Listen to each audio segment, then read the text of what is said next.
Почитувани, во последно време кога се зборува за образованието, можна често од представниците на власта може да се чуе фразата заложби за квалитетно образование. Ваквиот така наречен интерес за квалитетот на образованието кај ВМРО ДПМН не е само од денес, тој го следуваме во сите нивни предизборни програми и ветувања и се должи на нивната потреба за манипулирање со гласачкото тело. Па затоа не е чудно што на крајот од нивниот мандат имаат многу неостварени ветувања или лоши решенија. Таков е случајот со предизборната програма на ДПМН и градоначалникот Талевски од 2009 година.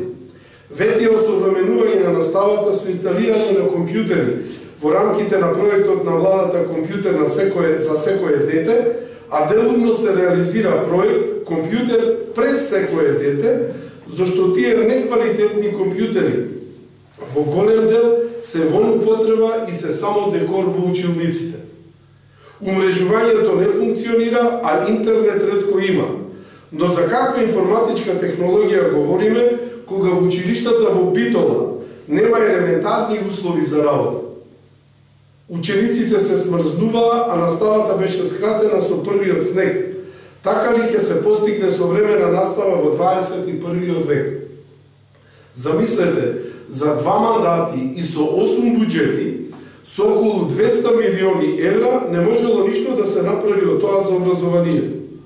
Говоревме дека е тоа пропаднат проект. Ние како СДСМ и Сојузот за иднината, заедно со нашиот градоначалник, која ќе преземеме локалната власт, ќе понудиме реализација на вистинска современа настава со користење на информатичка технологија, но во специализирани училници и со интерактивни табли и LCD проектори во секоја друга училница, како во секоја нормална држава. Поевтино, а пофункционално. Ветија формирање на стручно советувалиште за планирање на кариера. Дали некој знае кога свечено се отвори такво нешто?